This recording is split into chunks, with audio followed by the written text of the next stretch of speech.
हाल ही में अफ्रीका के डेंस जंगलों के अंदर से एक बहुत ही चौंकाने वाली खबर सामने आई है। 100 से भी ज्यादा लोकल लोगों ने दावा किया है कि उन्होंने मोकेले एम्बेम्बे नाम के एक मिस्टीरियस क्रीचर को देखा है।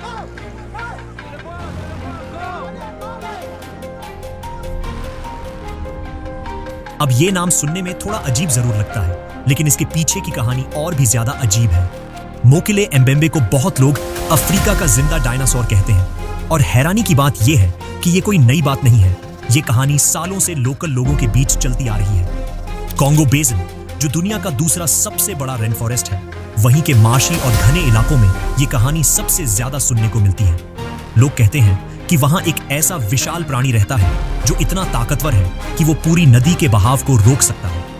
लोकल भाषा में इसे मोकेले एम्बेम्बे कहा जाता है, जिसका मतलब होता है नदी का मालिक, या वो जो नदी को कंट्रोल करता है। अब बात करें इतिहास की, तो ये नाम पहली बार सन 1909 में एक फ्रेंच एक्सप्लोरर ने पश्चिमी दुनिया में इंट्रोड्यूस किया था। उसके बाद से इस प्राणी को लेकर दुनिया भर में क्यूरियोसिटी बढ़ने लगी। लोग इसे एक तरह से डायनासोर से जोड़कर देखने लगे। फिर 50 के दशक में क्रिप्टोजोलॉजी नाम का एक नया ट्रेंड उठा, जहां साइंटिस्ट और रिसर्चर ऐसे हिडन क्रीचर्स की तलाश में निकल पड़े जिनका कोई पक्का साइंटिफिक प्रूफ नहीं था, जैसे यति, बिगफुट या फिर यही मोकेले एम्बेम्बे।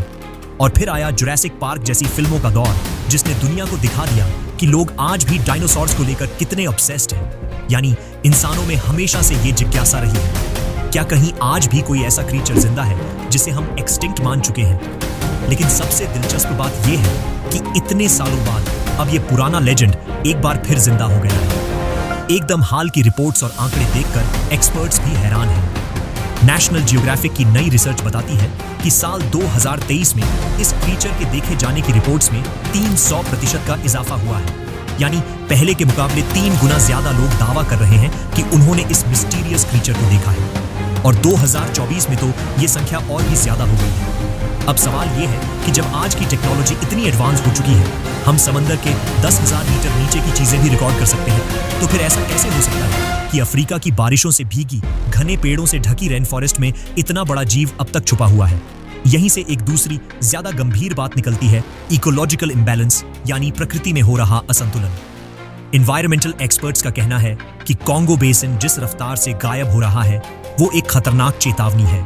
हर 1 मिनट में 3 फुटबॉल ग्राउंड के बराबर जंगल काटे जा रहे हैं। सिर्फ साल 2000 से 2016 तक इस एरिया के जंगलों में 23 मिलियन हेक्टेयर की कटौती हो चुकी है। इकोलॉजिस्ट लॉरा व्राबलोवा का कहना है कि जब इंसान जानवरों के रहने की जगह को कम करता चला जाता है, तो ये जीव मजबूरी में अपनी जगह छोड़ते हैं। ऐसे में जब वो अनजानी जगहों पर लोगों को दिखते हैं, तो लोग उन्हें किसी मिथिकल क्रीचर्स या डायनासोर जैसा समझ लेते हैं। असल में इतिहास में भी कई ऐसे जीव हैं जिन्हें पहले मिथ यानी सिर्फ कहानी माना जाता था, लेकिन बाद में वो सच में पाए गए। जैसे जायंट स्क्विड पहली बार 1873 में साइंटिफिकली दर्ज किया गया। कोमोडो ड्रैगन 1912 में इसे ऑफिशियली नई स्पीसीज माना गया। ओकापी 1901 में इसका साइंटिफिक कन्फर्मेशन हुआ, जब तक लोग इसे बस अफवाह मानते थे। ये सारी मिसालें बताती हैं कि नेचर हमें चौंकाने की पूरी काबिलियत रखता है, लेकिन हाँ, हर कहानी को वेरीफाई करना जरूरी होता है। अब बात करते हैं इस तरह के मॉडर्न लीजेंड्स के पीछे के सिंबलिज्म की, जैसे लॉक नेस मॉन्स्टर जो स्कॉटलैंड का मिथिकल क्रीचर है, या येरेन जो चीन का बिगफुट जैसा क्रीचर है।